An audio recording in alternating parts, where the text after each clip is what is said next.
MTS 2025-এর জন্য যে আমরা এসএসসিতে আসা প্রিভিয়াস ইয়ার কোশ্চেনগুলো প্র্যাকটিস করছিলাম, তো আজকে তার চ্যাপ্টার 5 হবে। চ্যাপ্টার নাম হচ্ছে মগধের উত্থান। আজকের প্রথম কোশ্চেন হচ্ছে, নিচের কোন শাসক রাজ্য জুটিটি সঠিকভাবে মেলানো হয়েছে? মহাপদ্মনন্দ মগধ সাম্রাজ্য ও অজাতশত্রু মৌর্য সাম্রাজ্য। তো এখানে মহাপদ্মনন্দ মগধ সাম্রাজ্য এটা ঠিক, মগধের নন্দ বংশের রাজা হচ্ছেন মহাপদ্মনন্দ, কিন্তু অজাতশত্রু এটা মগধ সাম্রাজ্যের সঙ্গে সম্পর্কিত হর্ষঙ্ক বংশের রাজা, মৌর্য সাম্রাজ্য এটা হবে না। ঠিক আছে, তো এখানে অ্যান্সার হবে আমাদের শুধুমাত্র এক, তো অ্যান্সার হয়েছে অপশন ডি। তো মহাপদ্মনন্দ পূর্ব মগধে নন্দবংশ প্রতিষ্ঠা করেন। তিনি তার রাজধানী করেন পাটলিপুত্র, বর্তমান পাটনা, বিহার। অজাতশত্রু মৌর্য নন, তিনি ছিলেন হর্ষঙ্ক বংশের রাজা। এখানে হর্যঙ্ক হয়ে গেছে, এটা হর্ষঙ্ক হবে। ঠিক আছে, মূর্ধন্য ষ। মগধ রাজ্যের উপর শাসনকারী প্রথম রাজবংশের নাম কি ছিল? তো প্রথম রাজবংশের নাম হচ্ছে হর্ষঙ্ক বংশ, অপশন ডি। সবটাতে হর্যঙ্ক হয়েছে, এগুলো মূর্ধন্য ষ হবে। ঠিক আছে, হর্ষঙ্ক বংশ।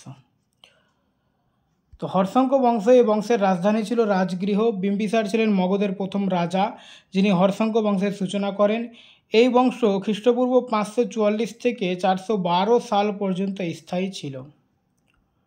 ঝাড়খণ্ডের লৌহ খনিগুলি প্রাচীন ভারতের কোন রাজ্যের উত্থানের সঙ্গে যুক্ত ছিল? তো এখানে অ্যান্সার হচ্ছে মগধ, অপশন বি। মগধ মহাজনপদ কোন দুটি নদীর দ্বারা বেষ্টিত ছিল? তো অ্যান্সার হচ্ছে গঙ্গা ও সোন নদী, অপশন সি। মগধ চারদিকে গঙ্গা ও সোন নদী দ্বারা পরিবেষ্টিত ছিল। এই নদীগুলি জল পরিবহন, জল সরবরাহ এবং সেচের জন্য গুরুত্বপূর্ণ ছিল। মগধ বর্তমান বিহারের পাটনা ও গয়া জেলার অন্তর্গত অঞ্চলে অবস্থিত ছিল। এর প্রাচীন রাজধানী ছিল গিরিব্রজ। পরবর্তীতে রাজগৃহ ও পাটলিপুত্র গড়ে ওঠে। প্রাথমিকভাবে বর্তমান রাজগীরের প্রাকৃতিক নাম রাজগৃহ ছিল, যা ড্যাশে অবস্থিত মগধের রাজধানী ছিল। তো এটা কোথায় অবস্থিত? এটা হচ্ছে বিহারে অবস্থিত, অপশন ডি। রাজগৃহ বা গিরিব্রজ ছিল প্রাচীন মগধ সাম্রাজ্যের রাজধানী, যা বর্তমান বিহারে অবস্থিত। মগধ সাম্রাজ্য আধুনিক বিহারের পাটনা, গয়া এবং শাহাবাদ অঞ্চল জুড়ে বিস্তৃত ছিল। মগধের উদ্ভব 16টি মহাজনপদের মধ্যে অন্যতম হিসেবে ঘটে হর্ষঙ্ক বংশের শাসনকালে। এরপর শিশুনাগ ও নন্দবংশ শাসন করে। মগধের প্রভাবশালী শাসকদের মধ্যে ছিলেন বিম্বিসার, অজাতশত্রু, উদয়ন, কালাশোক ও মহাপদ্মনন্দ। তারপরে দেখো 6 নম্বর কোশ্চিন, রাজা অজাতশত্রু কোন বংশের শাসক ছিলেন? তো অজাতশত্রু হর্ষঙ্ক বংশের শাসক ছিলেন। ঠিক আছে, হর্ষঙ্ক বংশ অর্থাৎ বিম্বিসার হচ্ছে প্রথম রাজা, বিম্বিসারের ছেলে ছিলেন অজাতশত্রু। রাজা অজাতশত্রু ছিলেন হর্ষঙ্ক বংশের শাসক। বিম্বিসার কোন বংশের রাজা ছিলেন? তো অজাতশত্রুর বাবা যেহেতু বিম্বিসার, তাহলে এটা হর্ষঙ্ক বংশ উত্তর। বিম্বিসার, যিনি শ্রোণিক বা শ্রেণিক, কোথাও কোথাও লেখা থাকে একই জিনিস, ঠিক আছে, শ্রেণিক বা কোথাও আবার সেনিয়া বলা হয়, সেনিয়া নামে পরিচিত বা শ্রোণিক বা শ্রেণিক নামেও পরিচিত, ছিলেন মগধের হর্ষঙ্ক বংশের প্রতিষ্ঠাতা। তিনি অঙ্গ রাজ্য জয় করে মগধকে শক্তিশালী করে তোলেন। তার এক রানী ছিলেন কৌশল রাজ্যের রাজা প্রসেনজিতের বোন। অতিরিক্ত তথ্য এখানে দেওয়া রয়েছে। দেখো, মৌর্য বংশ চন্দ্রগুপ্ত মৌর্য চাণক্যের সহায়তায় খ্রিস্টপূর্ব 322 থেকে 185 সাল পর্যন্ত রাজত্ব করে। শুঙ্গ বংশ মৌর্য বংশ পতনের পর খ্রিস্টপূর্ব 185 থেকে 149 সাল পর্যন্ত উত্তর ভারতে রাজত্ব করে। তারপরে আসছে নন্দবংশ, খ্রিস্টপূর্ব 345 থেকে 321 সাল পর্যন্ত উত্তর ভারত শাসন করে। এখানে সালটা ভুল দেওয়া রয়েছে নন্দবংশের, ঠিক আছে। হর্ষঙ্ক বংশ থেকে মগধের প্রথম শাসক ছিলেন কে? তো হর্ষঙ্ক বংশ থেকে বিম্বিসার ছিলেন মগধের প্রথম শাসক। অজাতশত্রু কার পুত্র ছিলেন? অজাতশত্রু বিম্বিসারের পুত্র ছিলেন। হর্ষঙ্ক বংশের শাসক অজাতশত্রু কার পুত্র ছিলেন? একই কোশ্চিন রিপিট হয়েছে, বিম্বিসারের। বিখ্যাত চিকিৎসক জীবক ছিলেন কার রাজসভায় নিযুক্ত? তো জীবক ছিলেন বিম্বিসারের রাজসভায় নিযুক্ত। বিম্বিসারের চিকিৎসক ছিলেন জীবক। জীবক ছিলেন রাজা বিম্বিসারের রাজ চিকিৎসক। বুদ্ধের সেবায় তাকে নিযুক্ত করা হয়।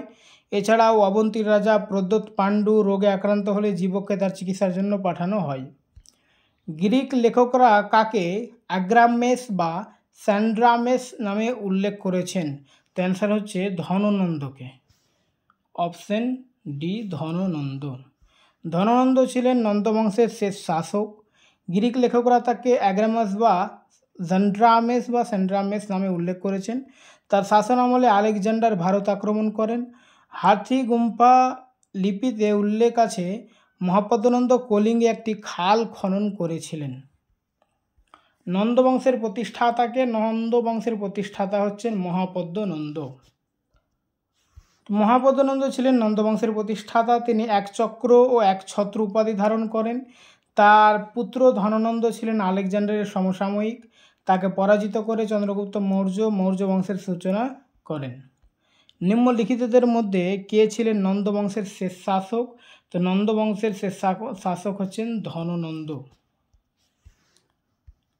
নিম্নলিখিত কোন বংশ মগধ সাম্রাজ্য শাসন করেনি? তো মগধ সাম্রাজ্য শাসন করেনি গুপ্ত বংশ। বাকি হর্ষঙ্ক বংশ প্রথম, তারপর শিশুনাগ, তারপরে নন্দ। ঠিক আছে।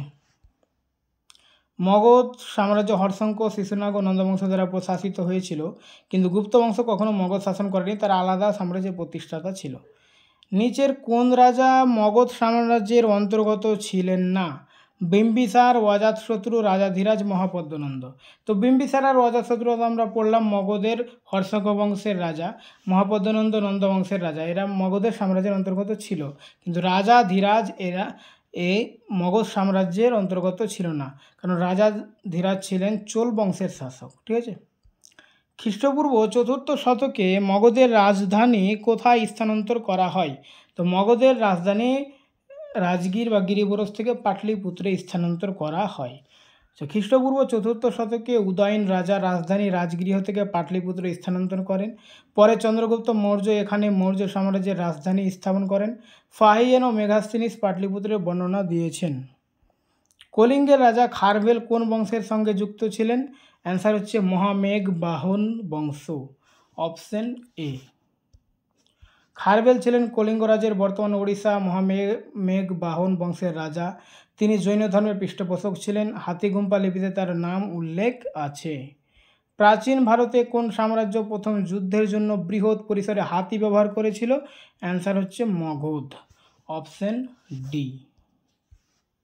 মগধ ছিল প্রাচীন ভারতের প্রথম সাম্রাজ্য যারা যুদ্ধের জন্য ব্যাপকভাবে হাতি ব্যবহার করেছিল। বিম্বিসার থেকে শুরু করে চন্দ্রগুপ্ত মৌর্য পর্যন্ত প্রায় 9000 হাতির সেনাবাহিনী ছিল। ওকে।